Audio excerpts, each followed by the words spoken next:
اعوذ باللہ من الشیطان اللعین الرجیم بسم اللہ الرحمن الرحیم۔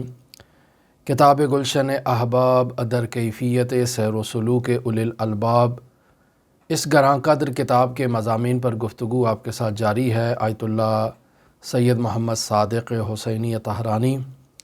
اپنے مرحوم والد بزرگوار آیت اللہ سید محمد حسین حسینی طہرانی سے نہایتی گراں بہا، گراں قدر، گراں قیمت مطالب کو نقل کر رہے ہیں ان افراد کے لیے جو سیر و سلوک میں دلچسپی رکھتے ہیں، جو چاہتے ہیں اللہ کی ملاقات پر فائز ہوں۔ وہ ان نکات پر اگر توجہ دیں، بالخصوص وہ افراد جو آج کے دور میں یہ شکوہ شکایت کرتے ہیں کہ ہمارے لیے کوئی استاد نہیں ہے، تو ان کے لیے یہ بہترین تحفہ ہے۔ مرحوم آیت اللہ بہجت فرمایا کرتے تھے کہ استاد علم است و معلم واسطے، معلم کا کام وساطت کرنا ہے۔ جیسے یہ کتاب تحریر کر دی تاکہ وہ علم آپ تک پہنچے، پھر جب علم آپ تک پہنچ جائے تو روایات کا نچوڑ ہے کہ من عمل بما علم ورثہ اللہ علم ما لم یعلم، کہ جو عمل کرتا ہے اس چیز پر جس کا اسے علم عطا کر دیا گیا ہے، تو اس عمل کے نتیجے میں اللہ اسے مجہولات کا عالم بنا دیتا ہے۔ مرحوم آیت اللہ بہجت ان کلمات کو بارہا اپنی زبان پر جاری کیا کرتے تھے، لہٰذا یہ ایک بہت بڑی غنیمت ہے کہ ہمارے پاس ایسی کتابیں موجود ہیں، اور پھر ان کتابوں کے ہوتے ہوئے ہم ان سے فیضیاب ہوں، ان سے استفادہ کریں، تو یقیناً خداوند متعال کی لقاء اللہ کے مرتبے پر فائز ہو سکتے ہیں۔ جو موضوع کل کی گفتگو میں شروع کیا وہ درواقع انسان کے جسم اور انسان کے روح کی غذا کے بارے میں نہایتی اہم نقطہ یہ ہے کہ انسان کو احتیاط کرنی چاہیے۔ انسان کی جسمانی غذا کیسی ہونی چاہیے، انسان کی روحانی غذا کیسی ہونی چاہیے، اسلامی تعلیمات اس کے بارے میں کیا بیان کرتی ہیں، نہایت اہم نقطہ ہے۔ ہم اس کے پہلے حصے کو آپ کی خدمت میں بیان کر رہے تھے، اور وہ ہے انسان کا اپنی جسمانی خوراک کے معاملات کے بارے میں احتیاط کرنا۔ سورہ عبس کی آیت کا سہارا لیتے ہوئے گفتگو کا آغاز کیا گیا۔ بسم اللہ الرحمن الرحیم فَلْيَنْظُرِ الْإِنسَانُ إِلَىٰ طَعَامِهِ، کہ انسان کو اپنے طعام، اپنی خوراک کے بارے میں غور کرنا چاہیے، توجہ دینی چاہیے۔ اس آیت سے یہ استفادہ ہوتا ہے کہ انسان کو اپنی خوراک کے بارے میں احتیاط سے کام لینا چاہیے۔ کھانا کھانے سے پہلے انسان کو معلوم ہونا چاہیے کہ وہ کھانا جو کھا رہا ہے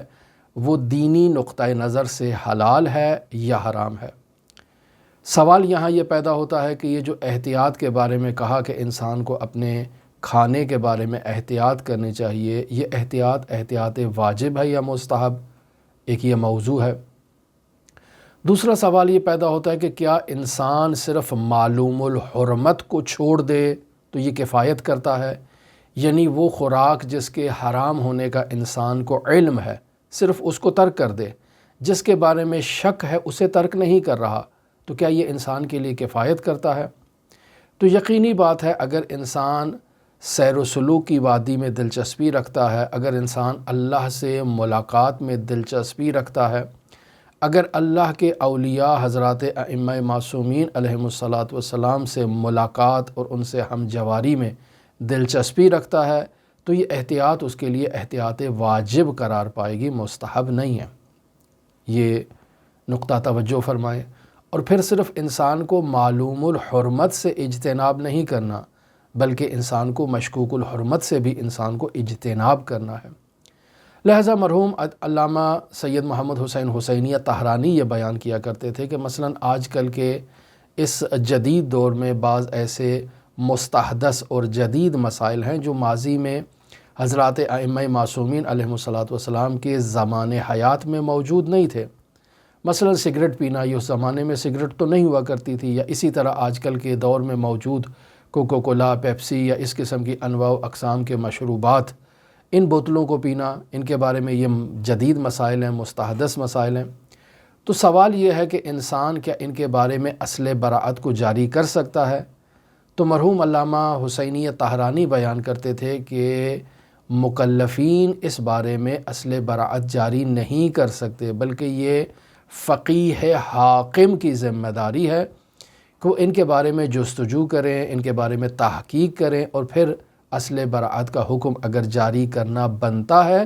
تو یہ کام مجتہد حاکم کا ہے، ہر مجتہد کا بھی نہیں ہے، مجتہد حاکم کی یہ ذمہ داری ہے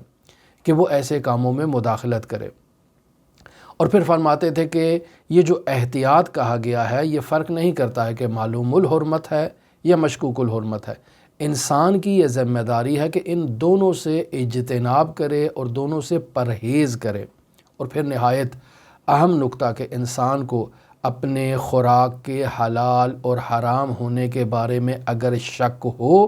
تو یہ آیت کہتی ہے کہ انسان اصل براعت جاری نہیں کر سکتا، اس کا وظیفہ ہے کہ وہ اس سے اجتناب کرے۔ پس خداوند متعال جو ارشاد فرما رہا ہے فَلْيَنْظُرِ الْإِنسَانُ إِلَىٰ طَعَامِهِ، کیا یہ صرف جو ہے وہ عام مؤمنین کے لیے ہے؟ کیا یہ صرف خاص افراد کے لیے؟ نہیں، پہلے مرحلے میں تو یہ تمام مؤمنین اس آیت کا مصداق ہے، سب کے ساتھ یہ مخصوص ہے۔ اب دوسرے مرحلے میں وہ مؤمنین جو بطور خاص اللہ تبارک و تعالیٰ سے ملاقات کرنا چاہتے ہیں، حضرات اہل بیت علیہم الصلاۃ کے جوار حقیقی میں رفعت مکانی چاہتے ہیں، ان کی ذمہ داری اس آیت کی نسبت بڑھ جاتی ہے۔ انہیں معلوم الحرمت سے تو اجتناب کرنا واجب ہے، ان کے لیے مشکوک الحرمت سے اجتناب کرنا بھی واجب قرار پائے گا ان کے ہدف کے پیش نظر۔ لہٰذا سالکین اللہ کو جہاں کہیں بھی دعوت دی جاتی ہے وہ اس دعوت کو ایکسیپٹ نہیں کر سکتے ہیں۔ انہیں دعوت کو قبول کرنے میں یہ بات متوجہ رہنی چاہیے اور توجہ کرنی چاہیے کہ دعوت دینے والا شخص متقی اور پرہیزگار ہے تو اس کی دعوت کو قبول کیا جا سکتا ہے۔ اگر غیر متقی ہے یعنی فاسق ہے تو انسان اس کی دعوت کو قبول نہیں کر سکتا۔ اور پھر اس سے بڑھ کر کہ ایک متقی کو صرف اور صرف متقی ہی کو دعوت دینی چاہیے، کسی فاسق کو دعوت نہیں دے سکتا، چونکہ رسول خدا صلی اللہ علیہ وآلہ وسلم کی جو نصیحت ہے حضرت ابو ذر غفاری رحمۃ اللہ علیہ کو، اس میں یہ بات واضح ہے کہ انسان متقی کے دسترخوان پر بیٹھ سکتا ہے اور متقی کو اپنے دسترخوان پر بٹھا سکتا ہے ولا غیر۔ اب یہاں سے موضوع شروع کرتے ہیں کہ علامہ صادق طہرانی کہتے ہیں کہ میں اپنے والد بزرگوار علامہ حسینی طہرانی کے ساتھ بچپن میں کسی کے گھر گیا تو میزبان ہمارے لیے فروٹ لے کر آئے اور آئس کریم لے کر آئے اور ہمیں انہوں نے ہمارے سامنے رکھی، پیش کی کہ ہم اس سے تناول کریں۔ تو علامہ صادق طہرانی کہتے ہیں کہ میرے بابا مرحوم حسینی طہرانی نے مجھے کہا کہ اسے کھاؤ، یعنی مجھے دعوت دی، ترغیب دلائی، تشویق دلائی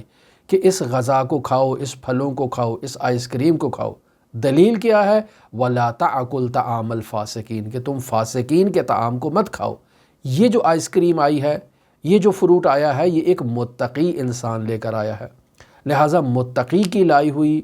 جو فروٹ ہیں یا آئس کریم ہے انہیں کھانا چاہیے، فاسق کے طعام کو نہیں کھانا چاہیے۔ اب سوال، باورچی خانے میں وہ شخص جو کھانا پکا رہا ہے، باورچی ہے، وہ مؤمن ہے یا فاسق ہے؟ تو اگر مؤمن ہے تو اس کا کھانا پکانا کھانے پر اثر انداز ہوگا،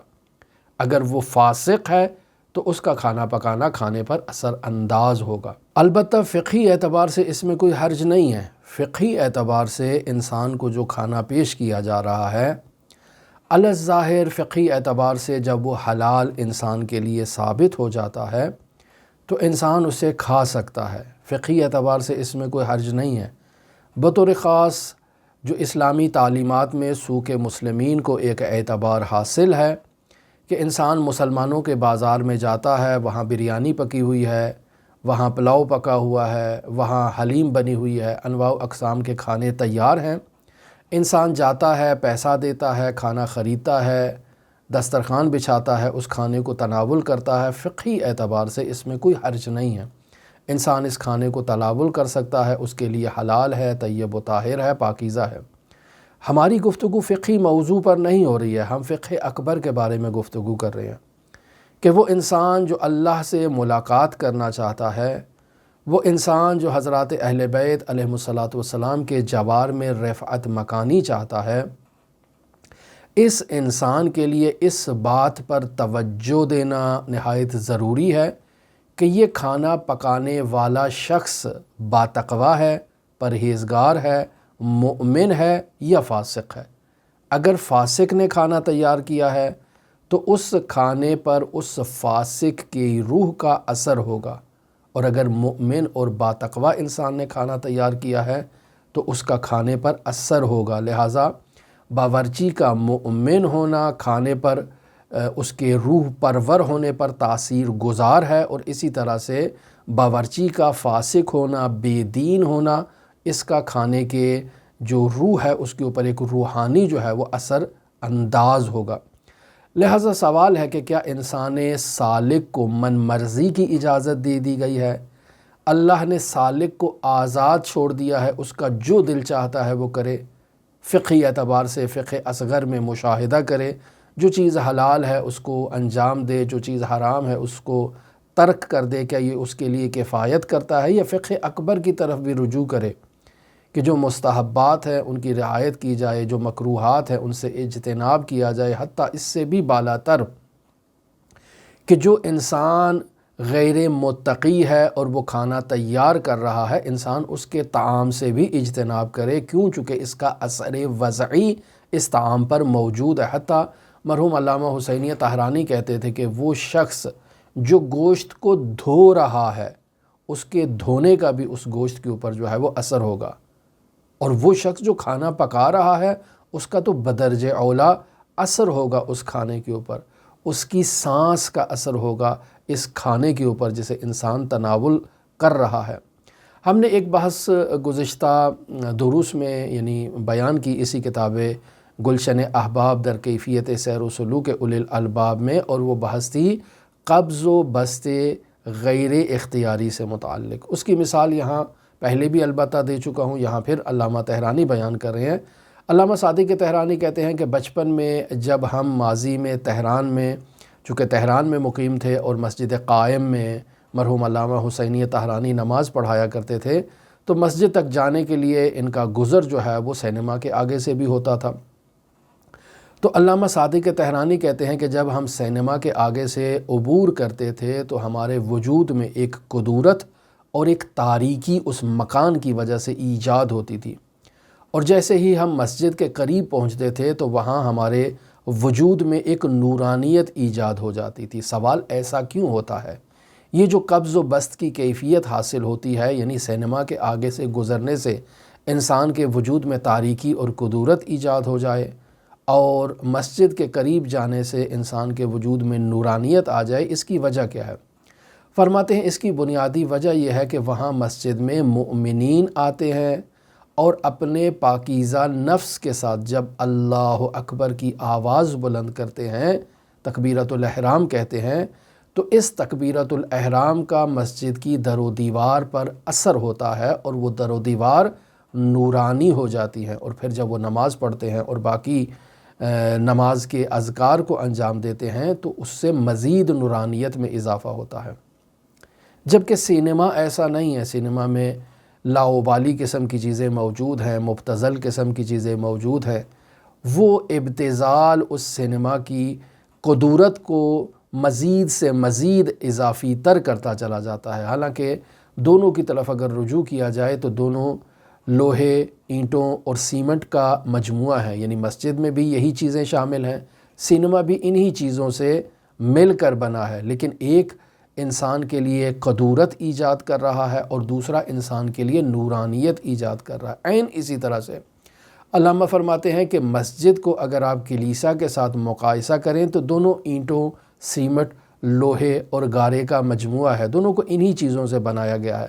لیکن کیا وجہ ہے کہ مسجد انسان مؤمن کے لیے مزید نورانیت کا باعث بنتی ہے جبکہ کلیسا انسان مؤمن کے لیے قدورت ایجاد کرتا ہے؟ اس کی وجہ یہی ہے کہ وہاں آنے والے پاکیزہ افراد کا نفوس اس مسجد کے مزید پاکیزہ تر ہونے میں، نورانی تر ہونے میں اپنا کردار ادا کرتا ہے۔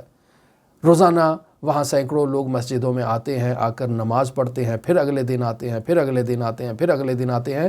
تو اس طرح سے مساجد میں بار بار پاکیزہ افراد کا آنا اور ذکر کا اہتمام کرنا اور وہاں سانس لینا اس مسجد کی نورانیت میں اضافے کا باعث بنتا ہے۔ لہٰذا اس وجہ سے انسان جب مسجد کے قریب جاتا ہے تو نورانیت ایجاد ہوتی ہے، اور جب سینما کے قریب جاتا ہے تو وہ نورانیت اس کے وجود میں نہیں آتی ہے، بلکہ اگر انسان مؤمن ہے تو اپنے وجود میں اس قدورت کو، اس سنگینی کو محسوس کرے گا۔ یہاں ایک واقعہ مرحوم علامہ حسینی طہرانی سے آیت اللہ صادق طہرانی نقل کرتے ہیں کہ میرے بابا کو کہیں کسی نے دعوت دی۔ یہ واقعہ چونکہ انہوں نے خود بابا سے نہیں سنا، کسی نے نقل کیا ہے، لہٰذا نسبت دے رہے ہیں کہ ایک دفعہ بابا کو کہیں دعوت دی گئی علامہ مرحوم حسینی طہرانی کو، اور اس گھر میں خاتون خانہ نے بے رغبتی سے، عدم دلچسپی کے ساتھ کھانے کو تیار کیا۔ یعنی خاتون خانہ نہیں چاہتی تھی کہ کھانا تیار کرے، لیکن جب دعوت ہو گئی اور گھر کے سربراہ نے گھر کی خاتون سے کہا کہ آپ کھانا تیار کریں، تو وہ نہ چاہتے ہوئے کھانے کو تیار کرتی ہے۔ اب جب نہ چاہتے ہوئے کھانے کو تیار کرتی ہے تو اس عدم رغبت کا اس کھانے کے اوپر اثر ہوا۔ تو جب وہ کھانا مرحوم علامہ طہرانی کے سامنے پیش کیا گیا تو جو ان کے حصے میں کھانا آیا اسے انہوں نے اٹھا کر کیاری میں انڈیل دیا۔ سوال کیا کہ آیت اللہ آپ نے ایسا کام کیوں کیا؟ آپ کو ہم نے دعوت دی ہے، آپ کو دسترخوان پر بٹھایا ہے، کھانا لے کر آئے ہیں اور آپ کے لیے کھانا پیش کیا جا رہا ہے، تو آپ اسے کیاری میں انڈیل رہے ہیں۔ تو جواب دیتے ہیں کہ جب یہ کھانا میرے سامنے لایا گیا تو میں نے اس کھانے میں صرف اور صرف زہر کو مشاہدہ کیا، اور میں تو زہر نہیں کھا سکتا نا، یہ میرے لیے جائز نہیں ہے کہ زہر کو کھانا، چونکہ میرے وجود کی ہلاکت کا باعث بنے گا، لہٰذا اس کھانے کو میں نے انڈیل دیا ہے۔ اب وجہ دریافت کی تو معلوم ہوا کہ خاتون خانہ نے اس کھانے کو عدم دلچسپی کے ساتھ تیار کیا ہے۔ خاتون نہیں چاہتی تھی کھانا تیار کرنا، لیکن چونکہ گھر میں مہمان ہیں، مجبور ہو کر اس نے کھانے کو تیار کیا ہے،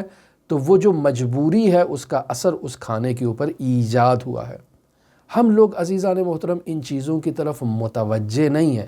یہ کھانا اور وہ کھانا، اس میں کیا فرق ہے، ہم اس فرق کو محسوس نہیں کرتے ہیں۔ ہم کہتے ہیں کہ یہ جو ہمارے سامنے رکھا گیا ہے یہ بھی سالن ہے، وہ جو فلاں دکان میں رکھا گیا ہے وہ بھی سالن ہے، ان دونوں سالنوں میں کیا فرق ہے؟ یہ جو میرے سامنے رکھی گئی ہے روٹی ہے یا نان ہے، فلاں دکان میں جو پڑی ہے روٹی اور وہ بھی نان ہے، دونوں میں کیا فرق ہے؟ ہمیں تو کوئی فرق دکھائی نہیں دیتا ہے، جبکہ حقیقت میں کیا ہے، وہ سامنے دکان میں جو طعام تیار کیا گیا ہے، روٹی جو تیار کی گئی ہے، سالن جو تیار کیا گیا ہے، وہ کسی متقی انسان نے، کسی مؤمن انسان نے، کسی پرہیزگار انسان نے تیار کیا ہے۔ یہ جو میرے سامنے کھانا موجود ہے یہ کسی فاسق انسان نے یا کسی بے دین انسان نے یا کسی انسان نے جو ہے وہ بغیر کسی رغبت کے، بغیر کسی دلچسپی کے، اللہ کا نام لیے بغیر اس کھانے کو تیار کیا ہے، تو یقینی بات ہے کہ دونوں کی نورانیت میں فرق ہوگا، اور دونوں جب انسان کے وجود کا حصہ بنیں گے تو انسان کے وجود کو نورانی کرنے میں دونوں کا ایک، اور جو ہے وہ قدورت ایجاد کرنے میں دونوں کا ایک اپنا کردار ہے۔ لہٰذا علامہ طہرانی کہتے ہیں کہ میں نے کسی محترم شخصیت سے کہا کہ محترم، یہ جو آپ کے پاس رقم موجود ہے اور ہر مہینے آپ کو دی جاتی ہے، یہ رقم مشکوک ہے، نہیں معلوم کہ حلال طریقے سے کمائی گئی ہے یا حرام طریقے سے کمائی گئی ہے، لیکن شبہ ناک ہے، اس پر یقین ہے، تو آپ کو اس سے اجتناب کرنا چاہیے۔ تو وہ شخصیت کہتی ہیں کہ نہیں، میرے لیے تو فرق نہیں کرتا ہے، یہ میرا بیٹا ہے، میرے لیے رقم لے کر آتا ہے، میں اس کے حق میں دعا کر دیتا ہوں۔ تو علامہ طہرانی کہتے ہیں کہ نہیں محترم، یہ بات صحیح نہیں ہے۔ کراہت اور ناراضگی کے ساتھ انسان جیسے کراہت ہوتی ہے اور ناراضگی ہے اس کا کھانے کے اوپر اگر اثر ہے، تو اسی طرح سے یہ جو رقم مشکوک ہے اس کا بھی انسان کے وجود پر ایک نیگیٹو اثر ہوتا ہے۔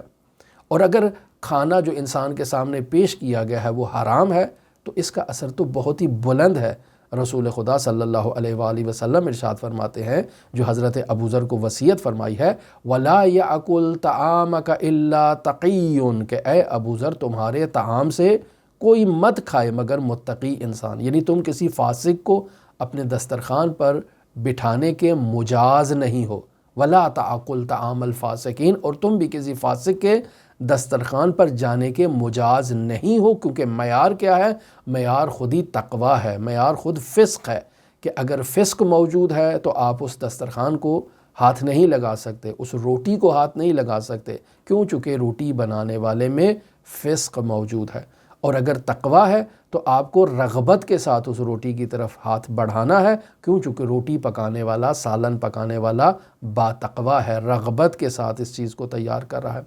پس فسق اور تقویٰ انسان کے باطن پر اثر انداز ہوتا ہے، انسان کے باطن کو خالص کرنے میں اپنا کردار ادا کرتا ہے، انسان کے باطن کو بابرکت بنانے میں اپنا کردار ادا کرتا ہے۔ یہ لقمہ جو انسان کسی متقی کے ہاتھ سے کھا رہا ہے، یہ انسان کے وجود کے لیے شفا یابی کا باعث بنے گا، جبکہ اگر کسی انسان غیر متقی کے ہاتھ کا بنا ہوا انسان کھانا کھا رہا ہے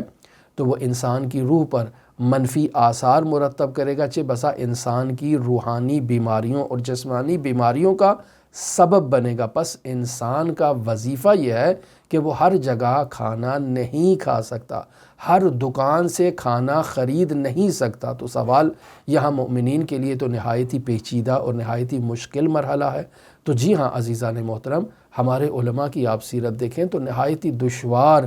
زندگی ان کے لیے اس جہت سے ہوا کرتی تھی کہ وہ خود اپنے لیے زراعت کیا کرتے تھے، خود اپنے لیے مویشی پروری کیا کرتے تھے، اپنے مویشیوں کا دودھ استعمال کرتے تھے، اپنی زراعت سے وہ کھانا کھایا کرتے تھے، یا پھر ایسے افراد کو تلاش کیا کرتے تھے جو باتقویٰ افراد ہیں، پرہیزگار افراد ہیں اور دین کی تعلیمات کے بارے میں وہ احتیاط سے کام لیتے ہیں۔ ایسے افراد سے جا کر وہ غذا اور طعام اور خوراک کے لوازمات کو خریداری کیا کرتے تھے۔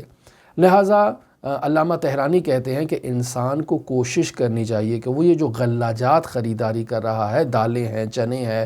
اور چاول ہیں اور اس قسم کی جتنی اجناس کو خریداری کر رہا ہے، اسے یہ کوشش کرنی چاہیے کہ وہ کسی متقی اور پرہیزگار دکاندار کو تلاش کریں اور جا کر اس سے خریدیں، بلکہ اس سے بھی بالاتر وہ جائیں باقاعدہ اس کسان کو تلاش کریں کہ جو باتقویٰ کسان ہے، کاشتکار ہے، بہت ہی باتقویٰ ہے، دیندار ہے، اس کو تلاش کریں، وہ جو زراعت کرے اس کی زراعت سے استفادہ کریں، اس کی گندم سے استفادہ کریں، اس کے لگائے ہوئے چاولوں سے استفادہ کریں، اس کے لگائے ہوئے غلہ جات سے استفادہ کریں، کیوں؟ چونکہ اس غذا کا انسان کے وجود پر اثر وضعی موجود ہے۔ یہ بحث فقہی اعتبار سے، فقہ اصغر کے اعتبار سے حلال ہے، آپ کہیں سے بھی خرید سکتے ہیں، لیکن بحث اس سے بالاتر بیان کی جا رہی ہے کہ وہ انسان جو اللہ کے ملاقات کے شرف سے شرف یاب ہونا چاہتا ہے، جو اہل بیت کی جوار میں رفعت مکانی چاہتا ہے، اس کے لیے ہر حلال حلال نہیں ہے، اس کو احتیاط کرنے کی ضرورت ہے۔ کیوں؟ چونکہ اس قسم کے طعام کا انسان کی روح پر اثر وضعی موجود ہے اور انسان جس مقام تک پہنچنا چاہتا ہے وہاں تک پہنچنے کے مطلوبہ آثار انسان کے وجود پر مرتب نہیں ہوں گے، لہٰذا مومن اور متقی افراد کو تلاش کر کے ہی انسان کو ان سے خریداری کرنی چاہیے۔ لہٰذا آخر میں علامہ طحرانی فرماتے ہیں کہ انسان کو بس اوقات مجالس ترحیم میں شرکت کی دعوت دی جاتی ہے، شادی بیاہ کے محافل میں مجالس میں شرکت کی دعوت دی جاتی ہے، تو انسان کو ہر دعوت کو قبول نہیں کرنا چاہیے۔ اگر انسان مجبور ہے اور شرعی طور پر رجحان رکھتا ہے کہ انسان وہاں جائے، بالآخر اس کے عزیز و اقارب ہیں، اس کے رشتہ دار ہیں، اور انسان نے اپنے صلہ رحمی کی خاطر ایسی شادیوں پر یا ایسی مجالس ترحیم میں شرکت کرنا ہے اور انسان مجبور ہے، تو علامہ طحرانی کہتے ہیں کہ یہاں انسان کو اس مشکوک کھانے کو کھانے سے پہلے احتیاط کرنی چاہیے۔ اور وہ احتیاط کیا ہے کہ اس کھانے کا ایک اندازہ لگائے کہ اس کی قیمت کتنی ہے۔ مثلا یہ جو کھانا میرے سامنے لایا گیا ہے یہ بالفرض 200 روپے کا ہے، 500 روپے کا ہے، 1000 روپے کا ہے، تو میں اس کھانے کی مقدار کے مطابق رد مظالم کی رقم اتار کر جدا رکھ دوں یا خمس اس کا نکال دوں اور اسے اس کے مصارف میں خرچ کیا جائے۔ یعنی اگر رد مظالم نکال رہا ہوں تو رد مظالم کے مصارف علیحدہ ہیں فقہی اعتبار سے، اگر خمس نکال رہا ہے تو خمس کی رقم کا اپنا ایک علیحدہ مصرف ہے۔ مثلا یہ جو میرے سامنے کھانا لایا گیا ہے اگر 1000 کا ہے تو میں اس سے 200 علیحدہ نکال کر خمس کے طور پر جو ہے وہ جا کر مدرسے میں یا مسجد میں یا جہاں کہیں بھی خمس کے استعمال کرنے کے موارد ہیں وہاں دے آتا ہوں اور بتاتا ہوں کہ یہ رقم خمس کی ہے، اسے استعمال کیا جائے۔ یہ 1000 کو ہی نکال کر رکھ دیتا ہوں بے عنوان رد مظالم اور پھر جا کر جو ہے وہ اس کو متعلقہ مصرف تک پہنچانے کے لیے فقی کے جو ہے وہ دفتر میں یا اس کے وکیل کو یا جہاں کہیں بھی ایسا کوئی شخص ہے جو رد مظالم کو درست جگہ استعمال کر سکتا ہے وہاں اس کو استعمال کرنے کے لیے دوں۔ یہ احتیاط کا تقاضا ہے، لیکن اولاً وہی چیز ہے کہ انسان ایسے مقامات پر کھانا کھانے سے اجتناب کرے۔ تو عزیزان محترم، نہایت ہی اہم مباحث تھیں، اسے آپ کی خدمت میں بیان کیا، اور اب انسان کی روح پر جو ہے وہ طعام کا کیا اثر ہوتا ہے اس کو انشاءاللہ کل آپ کی خدمت میں بیان کریں گے۔ دعاگو ہیں خداوند متعال ہمیں ان نورانی معارف اور مطالب کو سمجھنے اور ان پر عمل پیرا ہونے کی توفیق عطا فرمائے۔ چونکہ جب یہ مطالب بیان کیے جاتے ہیں تو لوگ اکثر فقہ اصغر کی طرف رجوع کرتے ہیں اور کہتے ہیں یہ سب باتیں جو ہے وہ اضافی باتیں کی جا رہی ہیں، فقہی اعتبار سے جو چیز حلال ہے انسان اس کو